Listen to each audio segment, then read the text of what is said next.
नमस्कार दोस्तों, मैं हूं शिखा जायसवाल।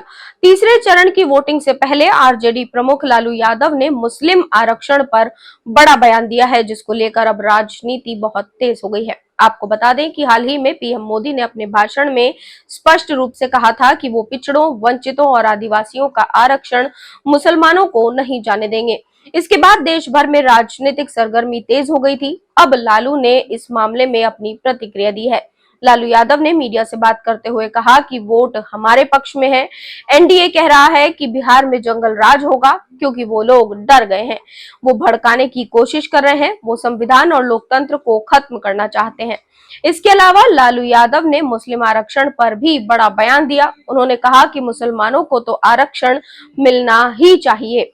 आपको बता दें कि पीएम मोदी ने हाल ही में एक चुनावी सभा में मुस्लिम आरक्षण पर बड़ा बयान दिया था। उन्होंने स्पष्ट रूप से कहा था कि वो पिछड़ों, वंचितों और आदिवासियों का आरक्षण मुसलमानों को नहीं जाने देंगे। पीएम मोदी के इस बयान के बाद देश भर में सियासत तेज हो गई थी। पक्ष और विपक्ष के बीच अब तक जुबानी जंग जारी है। अब इस बीच लालू यादव ने प्रतिक्रिया दी है। पीएम मोदी ने अपनी एक रैली में कांग्रेस पर आरोप लगाया था कि वो देश में धर्म के आधार पर आरक्षण लागू करना चाहती है। उन्होंने कहा था कि जब कांग्रेस का घोषणा पत्र आया, तब से मैं कह रहा हूं कि कांग्रेस के घोषणा पत्र पर मुस्लिम लीग की छाप है। जब संविधान बन रहा था, तब काफी चर्चा और विचार के बाद बाबा साहब अम्बेडकर के नेतृत्व में ये तय किया गया था कि भारत में धर्म के आधार पर आरक्षण नहीं होगा।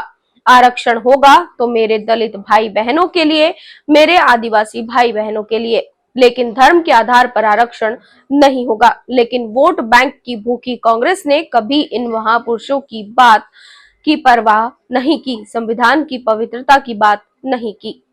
लेकिन अब जिस तरह से लालू प्रसाद यादव का ये बयान सामने आया है, तो उसने एक बार फिर से सियासत गरमा दी है।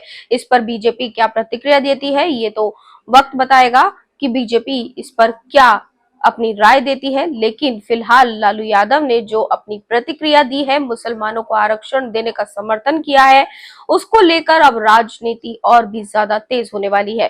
तीसरे चरण का मतदान आज जारी है, लेकिन इस बीच में लालू यादव का ये बड़ा बयान काफी अहम माना जा रहा है। अब चौथे चरण का चुनाव आते आते ये चुनावी मंच से क्या कुछ भाषण में निकलेगा और किस तरह से बीजेपी इस मुद्दे को आगे लेकर जाएगी, ये देखने वाली बात है। फिलहाल लालू यादव के इस बयान पर आपकी क्या राय है, कमेंट बॉक्स में जरूर बताएं।